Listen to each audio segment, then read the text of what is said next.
اس کی ابتدا بتائی جا سکتی ہے، نہ اس کی انتہا بتائی جا سکتی ہے. بس یہ سمجھ لو جب سے وہ ہے تب سے لائق عبادت ہے. میں شروع آگے بڑھایا کہ الہ مشتق الہ، اللہ جو ہے مشتق ہے الہ سے، تو الہ یقتضی معلوماً، اور معبودیت کا تقاضا یہ ہے کہ کوئی عابد بھی ہو. معبودیت کا تقاضا یہ ہے کہ کوئی عابد بھی ہو. اللہ کب سے معبود ہے؟ جب سے وہ ہے. تو جب سے وہ معبود ہے کسی عابد کا بھی نہ تلاش ہے.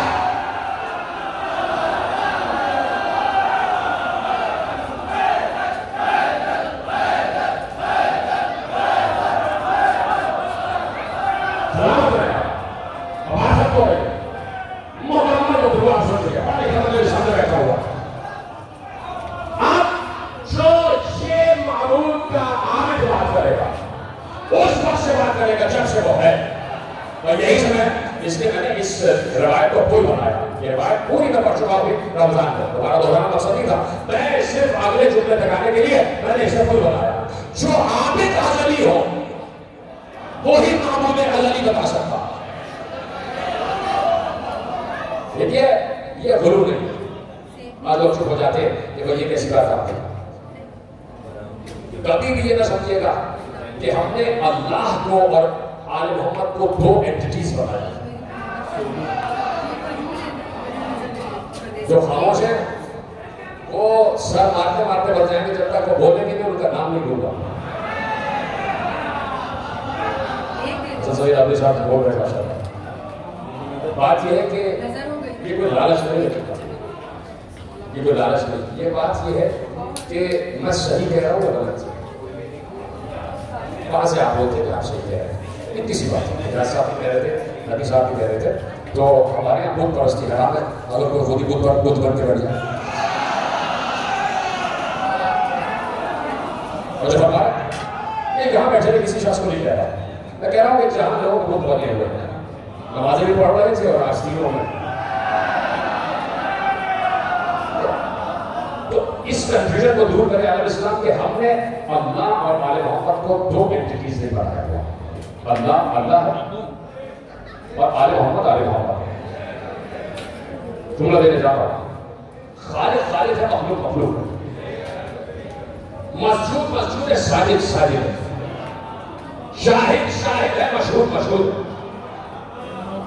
دیکھیے مجھے اگر کوئی کہے، یہ علامہ حسین رضوی صاحب بیٹھے ہوئے، ان کے متعلق آپ مجھے بتائیے ان کا تعارف کیا. تو چونکہ میری ملاقات ان سے شاید 2 سال پہلے ہوئی ہے، تو ان کی اور میری ملاقات حادث ہے، قدیم نہیں ہے. میری بات بتا دوں کہ میرے والد کے سارے صاحب کی وجہ سے میری والدہ اور والد کے، تو میرے والد صدر الافاضل تھے.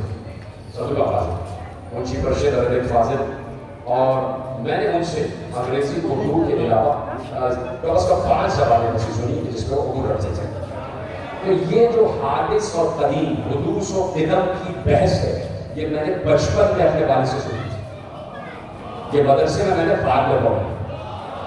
دور میں گزر گیا کہ جب بچپن ہی میں یہ پڑھایا جاتا تھا.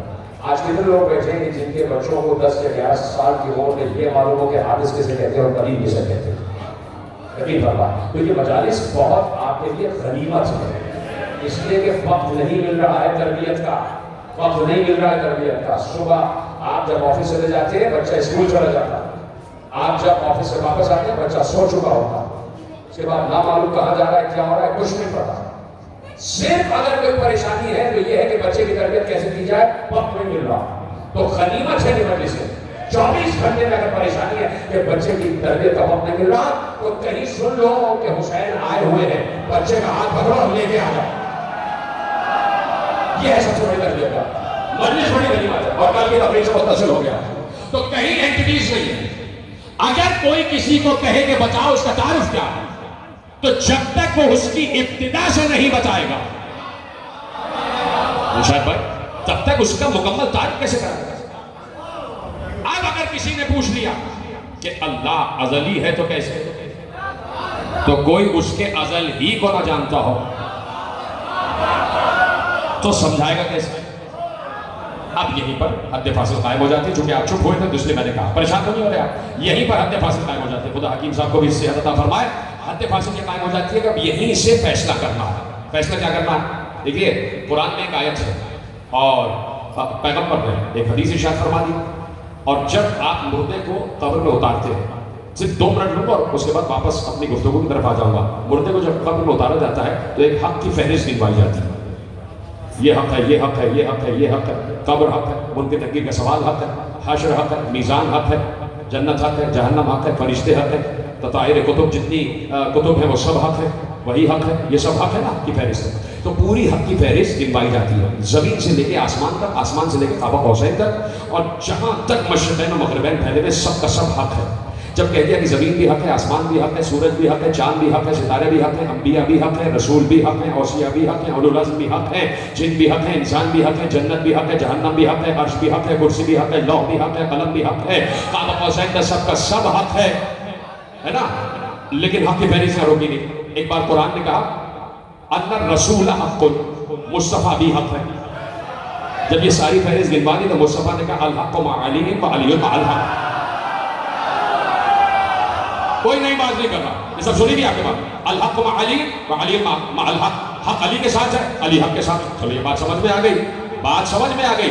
لیکن بات حساس اس وقت ہو گئی کہ صرف حدیث یاد ہوگی نہیں. فوراً پیغمبر نے کہا پروردگار حق کو وہاں موڑتا جا جدھر جدھر علی موڑتے جا. آپ نے داد دے دی, مشہور و معروف حدیث ہے, بچپن سے آپ سن رہے ہیں, آپ نے ہاتھ اٹھا کے داد دے دی کہ یہاں کوئی ایسی بات نہیں آ رہی کہ حق کو وہاں موڑتا جا جدھر جدھر علی موڑتے جائیں. کوئی خطرناک بات نہیں ہے, کوئی حساس بات نہیں ہے. لیکن بات یہ ہے کہ قرآن میں سورہ حج میں اللہ نے ارشاد فرمایا ذالک بأن اللہ هو الحق, اللہ بھی حق ہے. آپ بتاؤ کیا کرے انسان, آپ بتاؤ کیا کرے انسان. اللہ بھی حق ہے, اور پیغمبر کہہ رہے ہیں اسی اللہ سے جو اللہ حق ہے, اس سے رسول کہہ رہے یا اللہ حق کو وہاں موڑتا جا جدھر جدھر علی موڑتے جا. اب کیا کیا جائے, آپ کیا کیا جائے؟ یہیں سے حد فاصل قائم ہو جاتی ہے, یہیں سے انسان جو راہ پہ کھڑا ہو جاتا ہے, اس لیے کہ اللہ بھی حق ہے اور پیغمبر کی حدیث بھی حق ہے, مستند مؤثر حدیث ہے, اس میں کوئی شک نہیں ہے کہ پیغمبر نے کہا حق کو وہاں موڑتا جا جدھر جدھر علی موڑتے چلے جائے. اللہ بھی حق ہے. جو اب کیا کیا جائے, کیا اپنی طرف سے عقیدہ بنا لیا جائے کہ نعوذ باللہ توحید بھی یعنی اللہ بھی علی کے پیچھے ہے, یا وہ بات کہی جائے جو بات کہنے کے حقدار ہے. یہیں پر انسان دو راہ پہ کھڑا ہو جاتا ہے, دو راستوں پہ کھڑا ہو جاتا ہے, یا تو بگڑ کر نصیری بن جائے یا سنبھل کر سلمان بن جائے. یا تو بگڑ کر نصیری بن جائے یا سنبھل کر سلمان بن جائے. اب کیا مطلب ہے؟ دیکھیے ان کو جو غلو بار کہتے ہیں, ان کو سمجھانے کے لیے کہہ رہا ہوں کہ بار غلو نہیں ہوتا, ہر بات غلو کے زمرے میں نہیں آتی. اب کیا کیا جائے, اس لیے کہ قرآن کہہ رہا ہے کہ اللہ حق ہے اور حدیث کہہ رہی ہے کہ حق علی کے پیچھے. اب کیا کیا جائے, تو اب حدیث کو قرآن سے, قرآن کو حدیث سے ٹیلی کرنا پڑے گا, اور اب یہاں حدیث کی تعبیر کرنا پڑے گی. یہاں حدیث کی تفسیر نہیں ہوگی, یہاں حدیث کی تعبیر ہوگی. جب رسول نے کہہ دیا یہ سب حق ہے, سننے کے لیے تیار ہے, میں کلیدی جملہ آپ کے حوالے کرتا ہوں. جب رسول نے کہہ دیا یہ سب حق ہے اور حق علی کے پیچھے ہے اور اللہ بھی حق ہے, یہ تو کہا ہی نہیں جا سکتا کہ اللہ کسی کے پیچھے ہو. وہ علیحدہ بات ہے کہ اللہ پشت پناہ ہوتا ہے. کوئی ہے جملہ سمجھ, علیحدہ بات ہے کہ اللہ پشت پناہ ہے, کسی کو فالو کرے, کسی کی اتباع کرے, کسی کی اطاعت کرے, یہ اللہ نہیں ہے. تو اب کیا کیا جائے, تو اب حدیث رسول کا صرف ایک مقصد ہے, وہ یہ مقصد ہے کہ اگر اللہ کو سمجھنا چاہو تو کسی اپنے جیسے سے نہ سمجھنا, اس سے سمجھنا جس کا ہاتھ اللہ کا ہاتھ, جس کا کان اللہ کا کان, جس کا چہرہ اللہ کا چہرہ. تو یہ ہے حد فاصل. اللہ اور علی آپ نے سامنے کھڑی ہوئی دو ایسی حقیقتیں نہیں ہیں کہ جو ایک دوسرے سے ٹکرا رہی ہیں. جتنے جو بھی معجزات, اختیارات, تصرفات اس خلق کل شیء قدیر کے پاس ہیں, وہ سارے کے پاس, سارے کے سارے, جملہ بڑی صراحت سے کہہ رہا ہوں, جتنے بھی اختیارات کلی اس کے پاس ہیں, سوائے اس کے کہ اس کی ذات تک کوئی نہیں پہنچ سکتا. باقی اس کے جتنے صفاتی اختیارات ہیں وہ سب کے سب علی کے پاس ہیں, آل محمد کے پاس ہیں. فرق کیا ہے؟ صرف اتنا سا فرق, اور اسے اپنے قلوب میں ڈھال اور لکھ لیجئے اپنے لوح قلب پر کہ جو کچھ اس کے پاس ہے وہ ان کے پاس ہے. صرف ذات کہہ چکا. جو کچھ اس کے پاس ہے وہ ان کے پاس ہے. فرق کیا ہے؟ یہ میرا بتایا ہوا فرق نہیں ہے. یہ میرا بتایا ہوا فرق نہیں ہے. یہ اصول کافی سے لے کے مصباح الہدایہ تک، یعنی کلینی سے لے کے خمینی تک سب نے لکھا ہے. یہ میرا بتایا ہوا فرق نہیں ہے، سب نے لکھا. جو کچھ اس کے پاس وہ ان کے پاس. فرق کیا ہے؟ فرق یہ ہے نوجوان دوست اسے لوح قلب پر لکھیں. فرق یہ ہے کہ اللہ کے پاس جو کچھ ہے وہ اس کا ذاتی ہے، ان کے پاس جو کچھ ہے وہ اس کا عطا کیا ہوا ہے. قانون بنا لو، نظریہ بنا لو، عقیدہ بنا لو. تو اب اس معبود حقیقی کی حقیقت تک وہ پہنچ سکے کہ جو اس کے ازل کو جانتا ہو، جو اس کے ازل کو جانتا ہو. علم توحید پر بات ہو رہی ہے اور یہ آئے ہیں اسے ثابت کرنے کے لیے. اسے ثابت کرنے کے لیے پوچھنے والے نے پوچھا کہ یہ بتائیے جابر بن حیان، جائیے آپ، میں نے دیکھی یونیورسٹیز 1200 سال پرانی یونیورسٹی، جا کے دیکھیے لنکنز یونیورسٹی آکسفورڈ میں. آپ جا کے دیکھیے آکسفورڈ میں 1250 سال پرانی یونیورسٹی آج تک ایکٹیو ہے. شرم آنی چاہیے مسلمانوں کو. وہ یونیورسٹیز بنی تھی جامع جعفر صادق کی بازگشت سننے کے بعد. کم از کم اللہ اکبر ہی کہہ دیتے. یا آپ کو ممبر پر بیٹھے ہوئے ذاکر کی بات پر یقین نہیں؟ جعفر صادق علم نالج سائنس فلسفہ حکمت کی باتیں کر رہے تھے. انہوں نے کہا ہمارے پاس بھی ایک ایسی یونیورسٹی ہونی چاہیے. اور چونکہ اس سے متاثر ہو کر جامع جعفر صادق کے مقابلے میں نہیں بنائی گئی. جو چیزیں ان کے مقابلے پہ آئی ہیں یہ ان سے متاثر ہو کے بنائی گئی. آگے بڑھیے. اور وہیں سے قائد اعظم نے جان سے پڑھا لنکن زن سے، اور لنکن زن کے جو صدر دروازے پہ جملہ لکھا ہے وہی انہوں نے ایس ایم لا کالج جو اس کی بنیاد رکھی ہے سندھ مدرسۃ الاسلام، اس پر بھی وہی جملہ لکھا ہے کہ enter to learn go forth to serve. یہی لنکن زن سے انہوں نے لیا. اور آج بھی اگر آپ لنکن زن میں جائیں گے تو قائد اعظم کی تصویر لگی ہے محمد علی جناح. آپ مانے یا مانے، دوسرے مانتے ہیں. اب وہ آپ الگ کہہ دیتے ہیں کہ وہ شیعہ تھے اور سنی تھے. ہم یہاں وہ بات نہیں کرتے. ہم تو دیکھتے ہیں کون عالم ہے کون جاہل ہے. ٹھیک ہے؟ تو یہ بازگشت جا رہی تھی اور ان کے سوتے پھوٹ رہے تھے. لوگ مختلف امور پر باتیں کر رہے تھے. جابر بن حیان بیٹھ گیا اور اس نے معصوم سے علم حاصل کرنا شروع کیا. گیبر مشہور، انگریزوں نے اس کا نام گیبر رکھ دیا. اور اس کا علم کیمیا مشہور ہے. ٹھیک ہے؟ اس نے پہلے بات کی. اس نے کہا یہ بتائیے، سب سننا میرے ساتھ ایسا. اس نے کہا فرزند رسول یہ بتائیے کہ یہ آواز کی بھی کوئی رفتار ہوتی ہے؟ میرے تو روک پہ کھڑے ہو جاتے ہیں جب میں یہ باتیں پڑھتا ہوں اور کہ کیا کیا باتیں کی ہیں. اس نے کہا کہ آواز کی بھی رفتار ہوتی ہے. مولانا نے کہا آواز کی رفتار ہوتی ہے، آواز سفر کرتی ہے. اس نے کہا کہ آواز سفر کرتی ہے؟ کہ آواز سفر کرتی ہے. کہا کوئی دلیل؟ کہا اس کی کتنی رفتار ہے؟ کہا دیکھو جب تم دیکھتے ہو دور ایک لوہا ہے اور وہ لوہے کو لوہے سے توڑ رہا ہے، ہتھوڑا مار رہا ہے، تو تم دیکھتے ہو نا کہ چنگاری ایک دم تم دیکھتے ہو کہ جب دو لوہے ٹکراتے ہیں تو چنگاری ابھرتی ہے. تو چنگاری تم فوراً دیکھ لیتے ہو لیکن اس ضرب کی آواز تمہارے کان میں بعد میں آتی ہے. مولانا کا جیسے روشنی سفر کرتی ہے ویسی آواز بھی سفر کرتی ہے. اور روشنی آواز سے تیز سفر کرتی ہے. آواز کی رفتار روشنی کی رفتار سے کم ہے. 1,86,000 kilometre per second, 1,86,000 kilometre per second, یہ روشنی کی رفتار. کہا کہ آواز کی رفتار روشنی کی رفتار سے کم ہے اور وہ تمہارے پاس دیر سے پہنچتی ہے. اس کو کہتے ہیں امام، اس کو کہتے ہیں الہی نمائندہ. کبھی بھی اللہ کسی کی محنت کو ضائع نہیں کرتا. میں نے کہا کہ میں ابھی بیٹھے بیٹھے 6,000 معجزات سنا دوں اور تقریر کامل کر دوں لیکن فکری بات آپ کے حوالے کر رہا ہوں. کبھی بھی یہ الہی مزاج ہے، اللہ کسی کی محنت کو ضائع نہیں کرتا. یہی الہی مزاج آل محمد تک آیا. وہ کیسے؟ دلیل دے رہا ہوں. کہا یہ جو آواز ہے نا یہ سفر کرتی ہے، آواز سفر کرتی ہے. کہا اس کی جو اس کے سفر کی رفتار ہے وہ کتنی ہے؟ اللہ کسی کی محنت کو ضائع نہیں کرتا، اسے ایکنالج کرتا. نوجوان دوستوں نے اسے ایکنالج کرتا ہے نا اللہ. اللہ نے کہا ہم کسی کی محنت کو ضائع نہیں کرتے. ان اللہ لا یضیع اجر المحسنین، ہم کسی کی محنت کو ضائع نہیں کرتے. یہی الہی مزاج آل محمد تک آیا کہ وہ کسی کی محنت کو ضائع نہیں کرتا. جب بات کہیں سے حق آ جائے تو ضروری نہیں ہے کہ اس حق کو کاٹ کے اپنی بات کہی جائے، اسی کو دوہرا دینا ہی حق ہے اور اسے ایکنالج کر لینا، اس میں کسی کی ذلت نہیں ہو جاتی. اگر کسی کا جملہ سنا ہوا اس کے نام سے پڑھ لیا جائے تو ذلت نہیں ہوتی ہے نا. تو اب کہا کہ کیا آواز سفر کرتی ہے؟ کہا روشنی کی رفتار زیادہ ہے آواز کی رفتار سلو ہے. روشنی کی رفتار زیادہ ہے، روشنی تمہارے آنکھوں میں پہلے آتی ہے اور آواز بعد میں آتی ہے. مولا اس کی رفتار کیا ہے؟ سنیے گا. کہا اب سے کئی 100 برس پہلے یونان میں ارشمیدس نے اس کی رفتار بتائی تھی. یہی تو میں نے کہا تھا کہ اللہ ابھی کسی کی محنت کو ضائع نہیں کرتا، تو آل محمد بھی کسی کی محنت کو ضائع نہیں کرتا. کہا اس ارشمیدس نے اس آواز کی رفتار کا سفر بتایا تھا.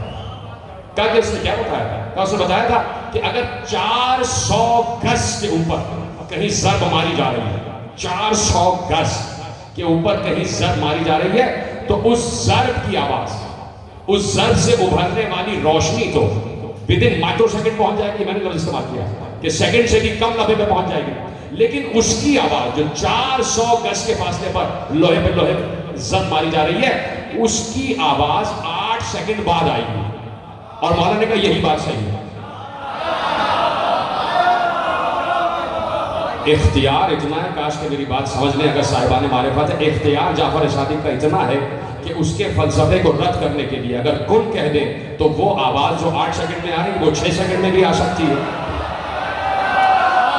میری بات سمجھ گئے تو میں آپ کو سلام کرتا ہوں. لیکن کسی نے بات کہہ دی تو اسے اکنالج کیا، اسے انڈورس کیا. اسے کہتے ہیں حکمت، اسے کہتے ہیں وسعت نظر. وہ کیسا آل محمد کا چاہنے والا ہے جس کی نظر میں وسعت ہی نہ ہو، یہ وسعت نظر ہی کرتا. کہ اچھا تو یہ آواز سفر کرتی ہے اور 8 سیکنڈ میں، باقی قسم سلام میں نے پڑھا تو میرے قلب میں جابر کا مقام کہاں پہنچ گیا. کہا کہ اچھا یہ 8 سیکنڈ میں آواز سفر کرتی ہے تو یہ 8 سیکنڈ میں آ جاتی 400 گز کے فاصلے سے. تو مولا اللہ تو عرش پر ہے، وہاں سے وہی جو آتی ہوگی پیغمبروں تک، کوئی مشکل بات تو نہیں. کیا وہ تو عرش پر ہے، وہاں سے جو وہی آتی ہوگی وہ تو بہت سینکڑوں برس بعد پہنچتی ہوگی، اس لیے کہ عرش کا فاصلہ تو بہت ہے. تو اب یہ ہے علم توحید. کہا سنو یہ جو عرش ہے نا اللہ کے لیے استعارہ ہے، صرف یہ بتانے کے لیے کہ وہ بہت بلند ہے. نہیں تو اللہ جتنے میرے قریب ہے اتنے تمہارے بھی قریب ہے، اور جتنے میرے اور تمہارے قریب ہے اتنے ہی ہر نبی کے قریب ہے. اس کو کوئی عرصہ نہیں لگتا اپنی وحی نبی تک پہنچانے کے لیے. وہ کون کہتا ہے بات پہنچ جاتی ہے، کون کہتا ہے بات پہنچ جاتی ہے، اس کو کوئی دیر نہیں لگتا. وہ ہر بندے کے قریب ہے. دیکھیے بات سے بات نکلنا اس کو کہتے ہیں، اور مجھے خود لطف آ رہا ہے کہ میں کیا آپ کے حوالے کر رہا ہوں. بات سے بات نکلنا، پہلا جملہ دوسرا جملہ. کہا اچھا پھر وہاں سے تو یہ آتی ہوگی. کہا نہیں، اللہ ہر بندے کے قریب ہے اور اپنے نبی بھی قریب ہے، بس وہاں سے بات چلتی ہے، کون کہتا ہے اور آواز پہنچ جاتی ہے. اچھا جب اللہ ہر بندے کے اتنا قریب ہے، ہر بندے کے اتنا قریب ہے، تو وہ لوگ جو کہتے ہیں کہ اللہ ہر بندے کے قریب ہے تو ہر بندے میں بھی موجود ہے، کا نظریہ ہے قدریہ کا کہ اللہ ہر بندے کے قریب ہے تو ہر بندے کے اندر موجود ہے، ہر بندے کے اندر موجود ہے. کہا جب شہرک سے قریب ہے تو ہر بندے کے اندر موجود ہے. کہا تو اس کا مطلب ہے کہ جب ہر بندے کے اندر موجود ہے تو ہر شے کے اندر بھی موجود ہے. میں دیکھیں کیسے دیکھیں آ رہا ہوں، آہستہ آہستہ بتا رہا ہوں. ہر شے کے اندر موجود ہے، اس کا مطلب ہے مٹی کے اندر بھی موجود ہے، پانی کے اندر بھی موجود ہے. کہا ہر چیز میں اس کا جلوہ ہے، ہر چیز میں اس کے مظاہر موجود ہے. تو کیا اس کا مطلب ہے وہ صحیح کہتے ہیں کہ مٹی بھی خدا ہے؟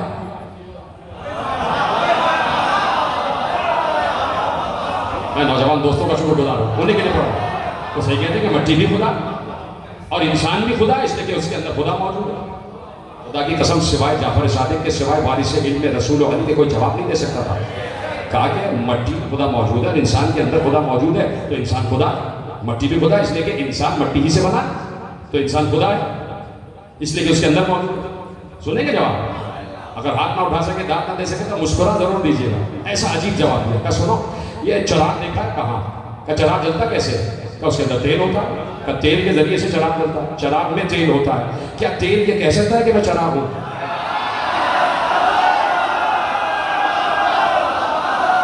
جیتا رہے سلامت رہے.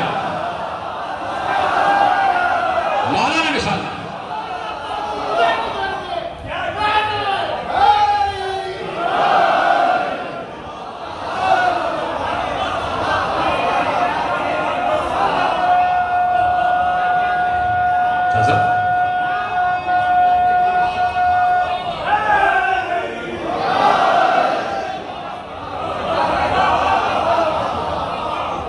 کیا تیل یہ کہہ سکتا ہے کہ میں چراغ ہوں؟ ہاں وہ جتنی مقدار میں اس کو ضرورت ہے تیل اس میں موجود ہے، اس لیے کہ ضرورت ہے چراغ کی تیل.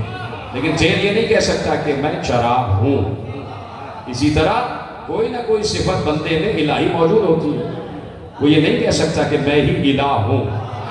اور اب معصوم نے کہا کہ اگر بندہ ہی الہ ہے، بندہ ہی خدا ہے، تو ہر بندہ بارش کیوں نہیں برسا رہا؟ ہر بندہ پھل کیوں نہیں کر رہا؟ ہر بندہ غلہ کیوں نہیں اگا رہا؟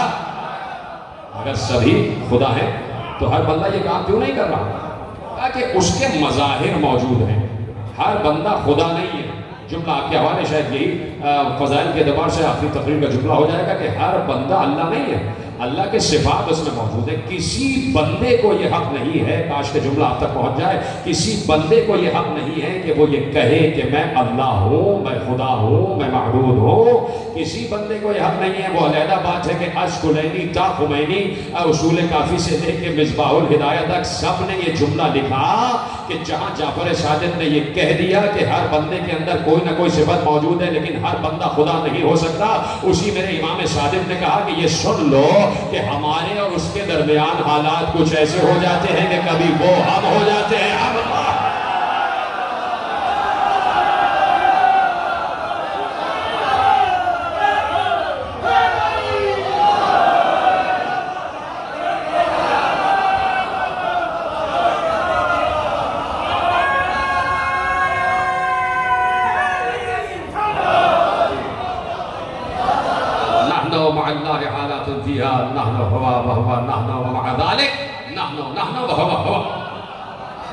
کہ ہمارے اس کے درمیان حالات ایسے ہو جاتے کہ کبھی ہم وہ ہو جاتے کبھی وہ ہم ہو جاتے.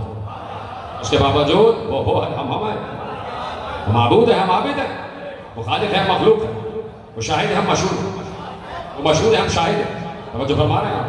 آگے بڑھا دو. ایک منٹ آپ کو لینا چاہتا ہوں اس لیے کہ میرے ذہن میں بات آ جاتی ہے اور وہ اگر رک جائے گی تو مجھے افسوس ہوگا کہ میں یہ کہہ کیوں نہ سکا. انہوں نے سوال کیا، بات ہو گئی. چونکہ میں نے بات کی نا مختلف شعبوں میں، تو مجھے ایک روایت اور یاد آ گئی کہ اس نے بات کی علم افلاک پر، ایسٹرونومی، یہ جو علم ستارہ. اس نے کہا کہ یہ ہر چیز اس کو خلا میں باقی رہنے کے لیے کسی سہارے کی ضرورت ہے. تو یہ جو میں دیکھتا ہوں جتنے سیارے ہیں یہ کسی سہارے کے بغیر یہ کیسے ہیں؟ دیکھیے یہ بھی آپ نے بھی پڑھا، میں نے بھی پڑھا. ایک ہوتی ہے سینٹریپیٹل فورس اور ایک ہوتی ہے سینٹریفیوگل فورس. یعنی ایک ہوتی ہے قوت جاذبہ اور ایک ہوتی ہے قوت دافع. میرے اشارے سمجھ گئے نا؟ ایک فورس ہوتی ہے جو کشش رکھتی ہے اور ایک فورس ہوتی ہے جو پھینکتی ہے. سینٹریفیوگل اور سینٹریپیٹل فورس، یہ پورا سائنس ہے اور آپ جانتے ہیں. اب اس کو یاد رکھیے، قوت دافعہ، قوت جاذبہ. ایک چیز کشش کر رہی ہے، ایک چیز پھینک رہی ہے. یہ دونوں فورسز ہیں. یہ پورا اپنا فلسفہ پڑھا ہوا ہے. تو کہا کہ یہ ستارے جو ہیں یہ گرتے کیوں نہیں ہیں؟ یہ بغیر سہارے کے ایسے سینکڑوں کروڑوں اربوں کھربوں ستارے سیارے اسی طرح ہم دیکھ رہے ہیں. کہا کہ اللہ اکبر، یہ صرف معصوم ہی کہہ سکتے تھے. کہا کہ تم نے کبھی وہ اپنے بچوں کو کھیلتے ہوئے دیکھا ہوگا نا کہ بہت بڑے کپڑے میں پتھر باندھتے تھے. کہا تم نے کبھی کپڑے میں پتھر باندھ کے گھمایا؟ کہاں گھمایا؟ کہا کبھی گھماتے گھماتے روکا؟ ایسا کیا تو نہیں. کہ جب گھماتے گھماتے روکو گے نا پتھر نیچے گر جائے گا. جب تک گھماتے رہو گے پتھر قائم رہے گا.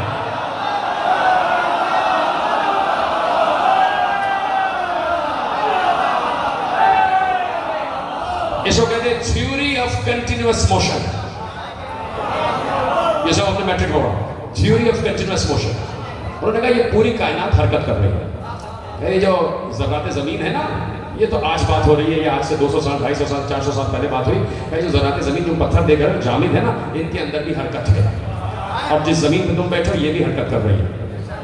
کہا کہ یہ ستارے اس لیے نہیں گرتے کہ یہ گھوم رہے، جس دن انہوں نے گھومنا چھوڑ دیا یہ گر جائیں گے.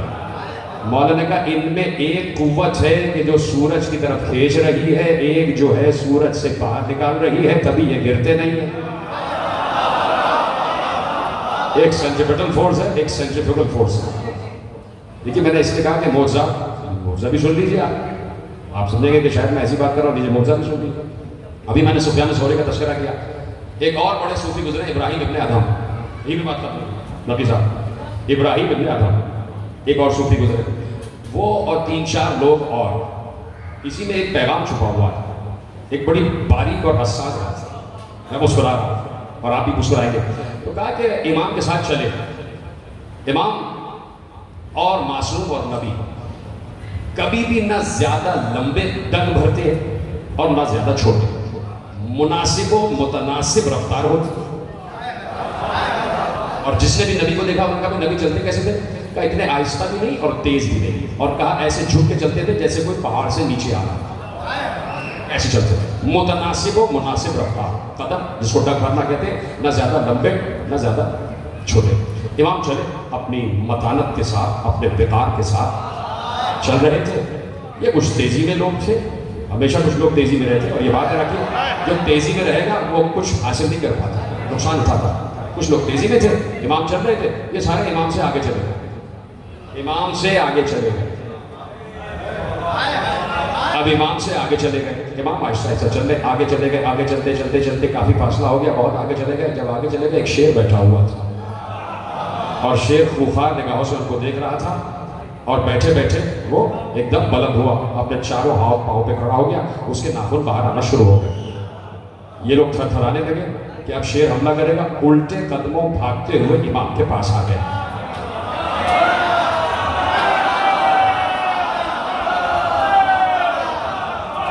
امام نے مسکرا کے کہا کیا ہوا، آگے کیوں نہیں گئے؟ کہا شیر بیٹھا ہوا. امام نے کہا چلو آگے بڑھے. جیسے امام کو دیکھا اس کے بڑھے ہوئے ناخن واپس گئے، چاروں ہاتھ پاؤں سمیٹ کے بیٹھ گیا. امام آگے بڑھے، امام نے اس کو کان سے پکڑ کے کہا ایک طرف ہو جاؤ، ہمیں آگے بڑھنا. یہ بھی معجزہ، یہ بھی معجزہ. امام تقریر کر رہے تھے، حج کا موقع ہے، اور حج کے موقع پر پوری امت مسلمہ آتی ہے. 25 لاکھ فرزندان توحید تو ابھی آ جاتے ہیں. میں اکثر ایک جملہ کہتا ہوں، فرزندان توحید، اور وہ بھی 25 لاکھ. جب علی کا تذکرہ کرتے ہیں تو کہتے ہیں کہ بھئی علی کو تم نے اتنا بڑھا دیا. نہ ماننے پہ آئے تو علی کو نہ مانے، ماننے پہ آئے تو 25 لاکھ مانتے. اس وقت سورہ اخلاص بھول جاتے ہیں، ٹھیک ہے؟ تو 25 لاکھ تو آتے ہیں. اس وقت پوری دنیا سے لوگ آئے ہوئے تھے، کوئی کسی زبان کا بولنے والا، کوئی کسی زبان کا بولنے والا، کوئی کسی زبان کا بولنے والا. مختلف زبانیں بولی جا رہی تھی. سب حج کر کے مکمل کر کے آئے، امام وقت کی خدمت میں آئے. جہاں امام صادق کا خیمہ لگا ہوا تھا سب وہاں آ گئے، تشریف فرما ہوئے. سب بیٹھ گئے، 10 بوسی، قدم بوسی، ہوا بوسی، اور اس کے بعد سلام، جواب سلام، اور کہا کہ کچھ خطبہ ارشاد فرمائیے. مولانا نے فصیح و بلیغ خطبہ ارشاد فرمایا. کوئی سواحلی زبان بولنے والا تھا، کوئی حبش کی زبان بولنے والا تھا، کوئی حجاز کی زبان بولنے والا تھا، کوئی یمن کی زبان بولنے والا تھا، کوئی ہند سے آیا تھا، کوئی کہیں سے آیا تھا، کوئی کہیں سے آیا تھا، کوئی رومی زبان بولنے والا تھا، کوئی عبرانی زبان بولنے والا تھا، کوئی سریانی زبان بولنے والا تھا. مختلف زبانیں بولنے والے. اور امام نے خطبہ دے دیا. خطبہ ختم ہوا، سب نے سلام کیا، واپس چلے گئے. آپس میں کہنے لگے، سریانی زبان والے کہنے لگے مولا کو تو سریانی زبان بھی آتی ہے، ہماری زبان میں کیا خطبہ دیا ہے؟ لفظ یہ بھی ہے. سواحلی زبان، حبش کی زبان والے کہنے لگے کہ بھائی ہماری زبان میں خطبہ دیا، کیا خطبہ دیا ہے؟ جو فارس سے آئے تھے انہوں نے کہا فارسی زبان بھی آتی ہے، کوئی ہند سے آئے تھے انہوں نے کہا سنسکرت بھی آتی ہے، کوئی یمن سے آیا تھا کیا لہجہ یمنی میں بات کی ہے، کوئی حجاز سے آیا تھا کیا حجاز کے لہجے میں بات کی ہے. جب آپس میں بات کرنے لگے تو سب کے ایک دوسرے کے کان میں جملے پڑے. جب سب کے ایک دوسرے کے کان میں جملے پڑے تو سب ایک دوسرے کے سامنے آگے کہنے لگے کہ یہ کیا بات کر رہے ہو، فارسی میں تھوڑی، وہ تو سواحلی میں بول رہے تھے. انہوں نے کہا نہیں سواحلی میں نہیں، وہ تو حبش میں بول رہے تھے. یہ ہوتے ہوتے دستوں غریبان ہو گئے. مولا تک یہ بات پہنچی، غلام نے بتایا آپس میں ڈٹے ہوئے ہیں، جھگڑ رہے ہیں کہ آپ نے ہماری زبان میں، ہماری زبان میں، ہماری زبان میں. کہا سب کو بلا کے لے آؤ. سب آ گئے. کہا کیوں جھگڑ رہے ہو؟ ہم اللہ کے اس زمین پر نمائندے ہیں، اور اس کے لیے یہ بات واجب ہے کہ ہر زبان جانتا ہو. میں نے اپنی زبان میں بات کی، معجزہ یہ تھا کہ تم نے اپنی زبان میں سنا، تم نے اپنی زبان میں، تم نے اپنی